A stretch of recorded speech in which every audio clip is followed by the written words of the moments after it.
Hello बच्चों, कैसे हैं आप सब। चलिए आज की बात करते हैं हम लोग अगले last topic solid state chapter के लास्ट टॉपिक की, जिसे हम लोग करते हैं मैग्नेटिक प्रॉपर्टी ऑफ सॉलिड। क्या बोलते हैं? मैग्नेटिक प्रॉपर्टी ऑफ सॉलिड कहते हैं। तो चलिए, मैग्नेटिक प्रॉपर्टीज ऑफ सॉलिड। अगर हम सॉलिड के मैग्नेटिक प्रॉपर्टी की बात करें तो उसके बिहाफ पे सॉलिड को कितने पार्ट में क्लासिफाई किया गया है उसे हम समझते हैं। तो इसमें पहला होता है diamagnetic substance. Diamagnetic substance,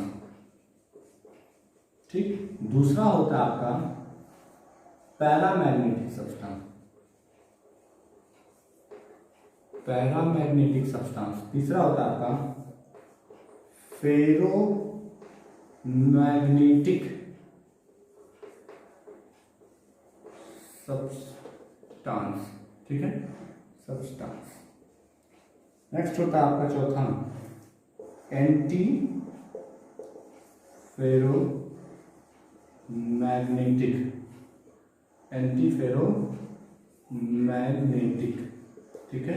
and last one that is called फेरीमैग्नेटिक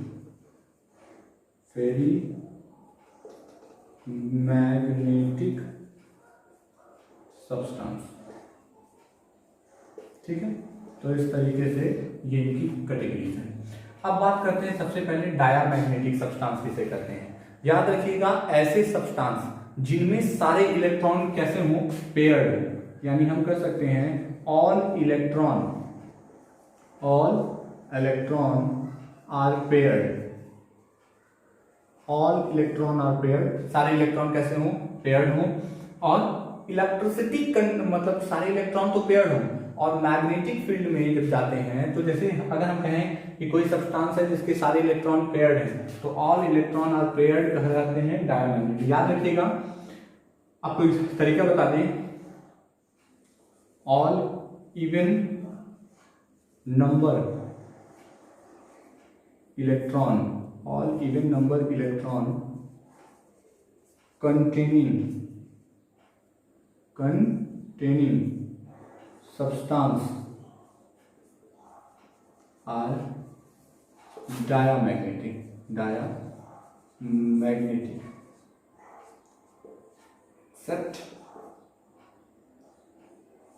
except 10 and 16 electron.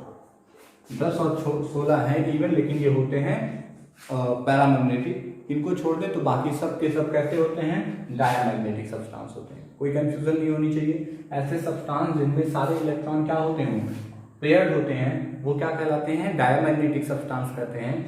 Example में अगर हम कहें तो जैसे हमारे पास N2 है, कौन है, N2 है, O2 डाई नेगेटिव है, O2 डाई पॉजिटिव है, ये सब डायामैग्नेटिक है। कैसे, देखो N2 में लोगे तो 14 इलेक्ट्रॉन आएंगे, 16 होते हैं, 2 और 18 हो गए, यहाँ पर 2 कम कर दो यानी 14 हो गए। तो ये सब आपके कैसे होते हैं, डायमैग्नेटिक सब्सटेंस होते हैं। क्लियर है, सबको समझ में आता है। चलिए अब हम बात करते हैं पैरामैग्नेटिक सब्सटेंस की। तो ये भी आसान है, और ये सब इसलिए मैं आपको जनरल बता रहा हूँ क्योंकि 11th में आपको पढ़ा दिया गया है।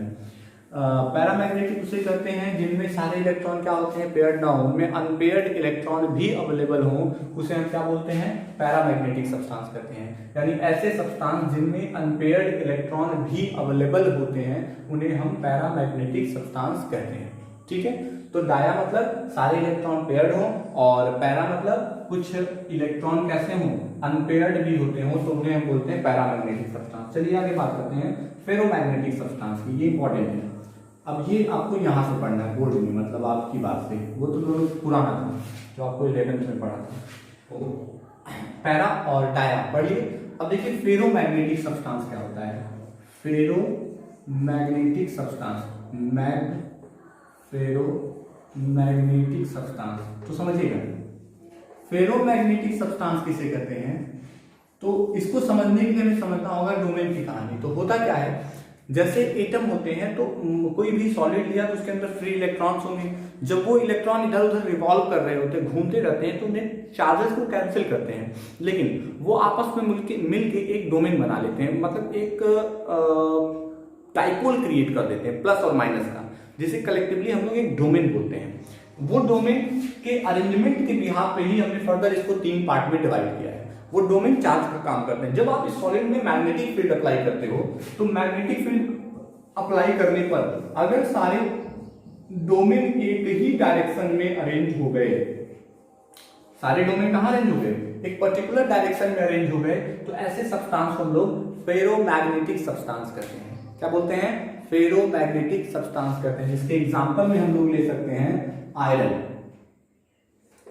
निकिल, ये किसके एग्जांपल है? फेरोमैग्नेटिक के। इनमें खासियत क्या होती है कि जब तक मैग्नेटिक फील्ड होती है तब तक तो ये मैग्नेटिक प्रॉपर्टी शो करते ही करते हैं, मैग्नेटिक फील्ड को हटा देने के बाद भी इनके अंदर मैग्नेटिक प्रॉपर्टी काफी टाइम तक बनी रहती है। कुछ लोगों ने देखा होगा कि वो जब टीवी वगैरह बनाते हैं तो वहां पे जो इतना बड़ा सा वो मैग्नेट लगा रहता है, तो स्क्रू ड्राइवर हुआ या स्क्रू हुए उनको उस पर रख देते हैं, तो कुछ देर तक वो चार्ज हो जाते हैं, और उनको स्क्रू ड्राइवर हटा लेने के बाद भी उनके अंदर मैग्नेटिक प्रॉपर्टी मेंटेन रहती है। तो ये है वो कैटेगरी, मतलब इनमें मैग्नेटिक फील्ड हटा लेने के बाद भी काफी टाइम तक magnetic field magnetic property maintain रहती है। अगले प्रॉपर्टी की बात हम लोग करने वाले हैं एंटी फेरोमैग्नेटिक। अब फेरो के आगे अगर हम लगा दें एंटी, तो एंटी का मतलब समझ गए, एक अगर ऊपर गया तो फिर नीचे गया, फिर ऊपर गया तो फिर नीचे गया, फिर ऊपर गया तो फिर नीचे गया, फिर ऊपर गया तो फिर नीचे गया, फिर ऊपर गया तो फिर नीचे गया।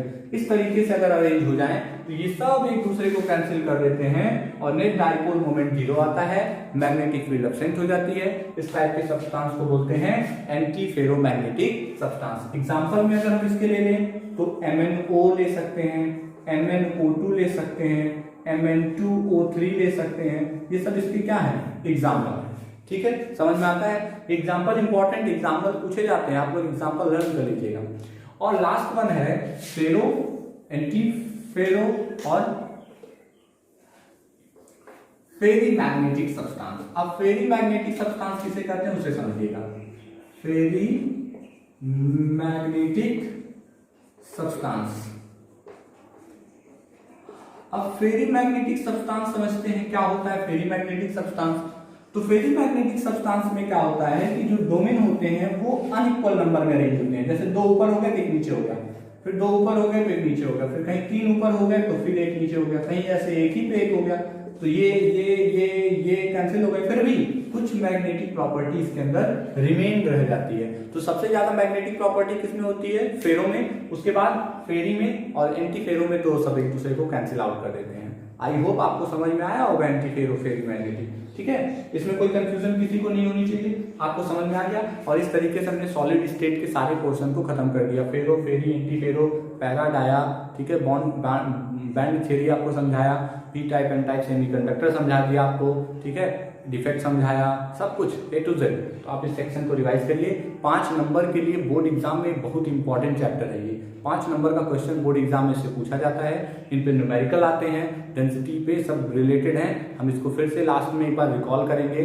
ठीक है, जब आपके सेशन के बोर्ड एग्जाम आने के कगार पे आएगा तो उस समय हम एक क्रैश कोर्स चलाएंगे जिसमें इन सारे चैप्टर्स को ब्रीफली एक बार फिर से रिकॉल कर देंगे, आपके लिए ज़्यादा हेल्पफुल होगा। तब तक के लिए चैप्टर को अच्छे से पढ़िए, इसके नोट प्रिपेयर करिए, चीज़ों को पढ़िए, उसके बाद उसको खुद से लिखिए, बुक की हेल्प लीजिए। जितना ज़्यादा आप सेल्फ स्टडी पे मेहनत करेंगे उतना अच्छा रिजल्ट आएगा। ठीक है, नेक्स्ट वीडियो के लिए फिर मिलेंगे। तब तक चैनल को लाइक करिए, शेयर करिए, सब्सक्राइब करिए, ठीक है, और मेहनत करिए। ठीक है, थैंक यू, बाय बाय।